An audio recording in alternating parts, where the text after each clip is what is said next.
Chris here to talk about the Bible that people are calling the Trump Bible, more properly, the God Bless the USA Bible that Lee Greenwood has put together, and Donald Trump is endorsing it officially.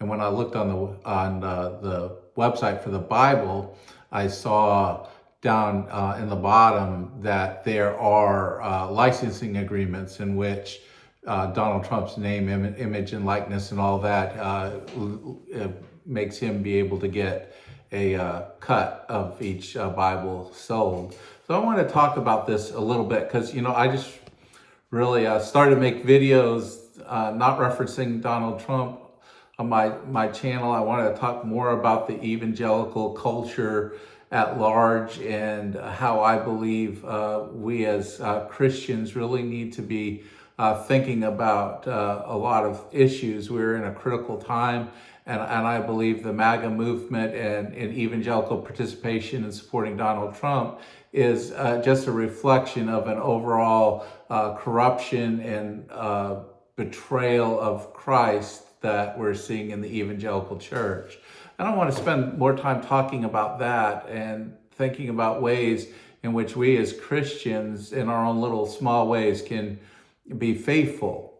But then all of a sudden I see this Trump Bible, as it's called, being promoted everywhere and see the backlash about it. And I just want to comment a little bit about it and just share some of my thoughts.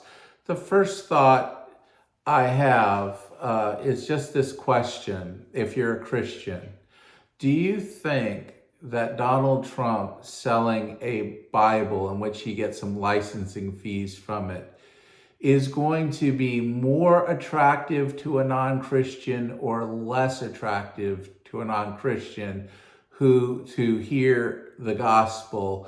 Will people outside the church, the Christian church, be more drawn to the church or less drawn to the church based on Donald Trump promoting a Bible? The second thing that I wanted to just think about a little bit is the fact that this Bible takes two very good things and puts them together to make a bad thing. I do think that the Bible, being God's word, is a very good thing. It is a good thing to have the Bible, which was originally written in Hebrew, a little bit of Aramaic and Greek, to be translated into English. And one of the most well-known translation is the King James Version of the Bible. And it is good for people to have the Bible in their own language, to read it and study it and consider it. I think having a Bible is a great thing. I also think that having the things that are put together in this God Bless the USA Bible, this so-called Trump Bible, is also good. The U.S. Constitution, the Bill of Rights, the Declaration of Independence, and the Pledge of Allegiance, these are very good things. These are foundational documents for the United States of America. And the United States of America has in many ways been an exceptional nation because we have these documents that are clearly thought out and very helpful for building a good society. So those things are good things. And even the handwritten copy of God Bless the USA by Lee Greenwood, that song was very stirring to me when I was in the military. It's still, a lot of times when I hear it, I still tear up because I served overseas. And I recognize the sacrifices that men and women in uniform make. And I really do appreciate that song. The thing is I just don't think that putting those two together, because when you put the two together, usually what you have is this patriotic feeling of national pride and all those things, and then the Bible, the Old and New Testament together, the documents that we believe are God's word for Christians. So we take Christianity together with these national documents, and what you end up with is a fusion that people describe as Christian nationalism.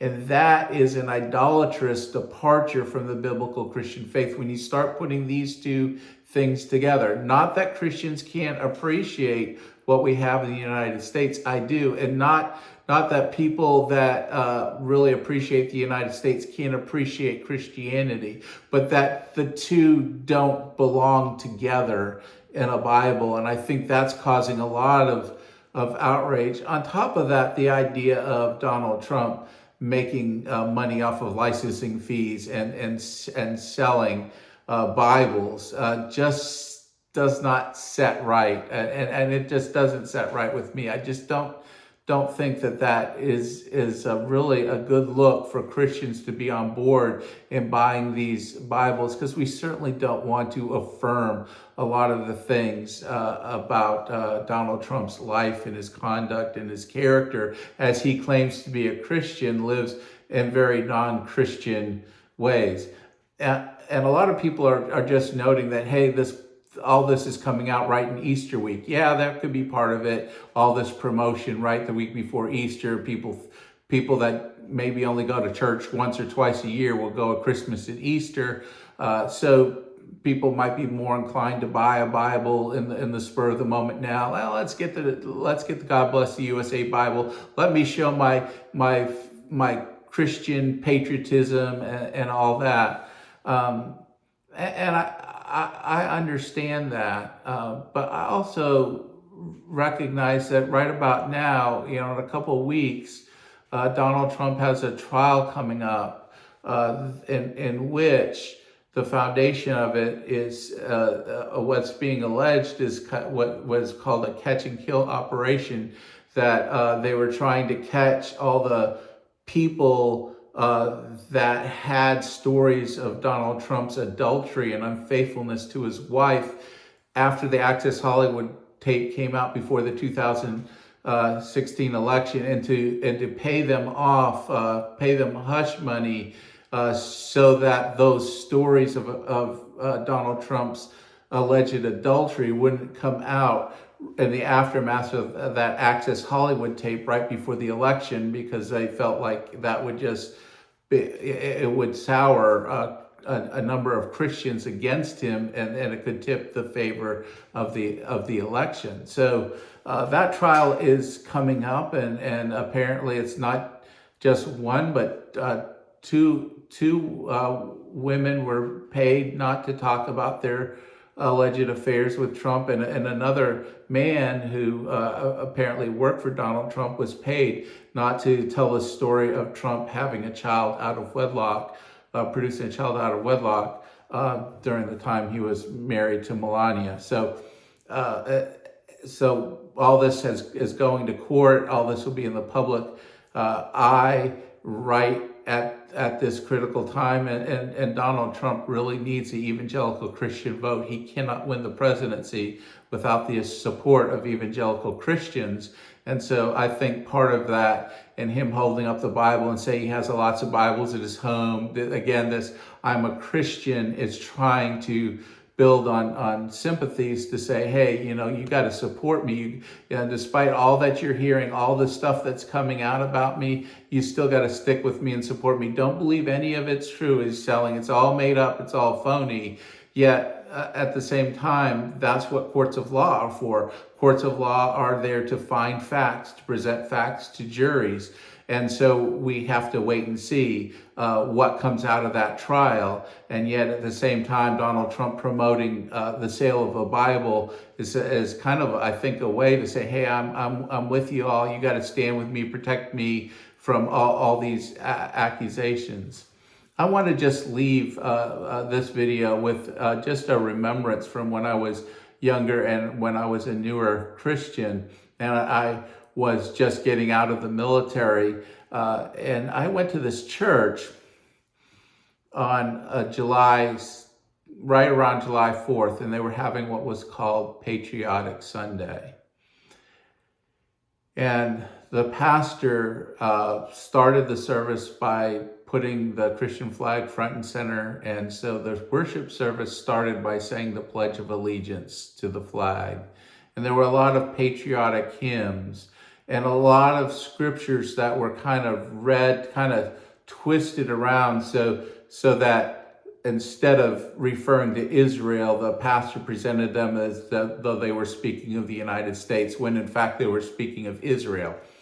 And so putting United States basically in the place of Israel in the Bible, and all these things, and then hearing a sermon, and this was many years ago, and this was when Bill Clinton was running for president, and to hear this extended sermon about how no Christian can vote for Bill Clinton in good conscience, and how all these things. It was basically just a Republican stump speech for a sermon. And I left there being very discouraged as a new Christian, feeling, first of all, that I didn't hear the gospel.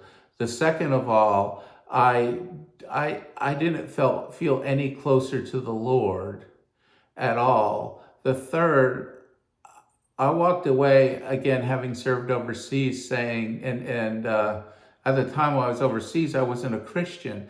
But what was interesting is that Christians in other countries found out that I was an American in the military, and I actually had people from other countries share the gospel with me when they found out I wasn't a Christian. That these people that weren't born, didn't grow up in the United States, were concerned about me as being in the military, that I would come to know Christ and believe in him. And I had grown up in the church and walked away from it. It was quite stirring for me to have these people express concern for my soul, for a Christian faith that I have left from. And I believe that God used that in time in my own conversion. But it made me feel very, very uncomfortable, thinking the church is a church for the nations. All kinds of people with all sorts of feelings about the United States, and people with loyalties to other nations. And the little church that I pastor now, we have members who are not citizens of the United States. They're here on work visas. Some are dual citizens of one country as well as the United States, because they weren't born in the United States, but I don't even know how to explain the dual citizenship. They have one parent is from one country and the other parent is a citizen of the United States. I think that's how that works. But anyway, I sit there and I thought, of all places, a church worship service should not be a place where you express loyalty to any country or any place, but where we express loyalty to Jesus Christ. And that is our focus. That is how we worship God in these churches. So I just, putting all that together, this experience and just seeing this Bible and everything, again, it just doesn't set well with me. I don't think that this is really a helpful, good thing for Christians to support and promote. I don't think it would be a good thing for a lot of these Bibles to be out there in circulation. I think it would be more damaging for us as Christians than helpful for us as Christians. And I don't think it's going to do anything for our country other than create more polarization. We don't need more polarization now. And we don't need more non-Christians or people that have left the Christian faith dead set against Christianity because of the way we act and conduct ourselves and the things that we support. Right now, we need to have some humility as Christians and humble ourselves and to really reflect on what we're doing, and are we really furthering the cause of Jesus Christ in the way that we're conducting ourselves and doing these kind of Christian nationalist things like a God Bless the USA Bible. Is this really going to further the cause of the gospel and spreading the gospel in the United States? Or is it going to further hurt us in our mission? And I just really hope Christians would spend some time thinking about that. Thank you for listening to my thoughts. God bless.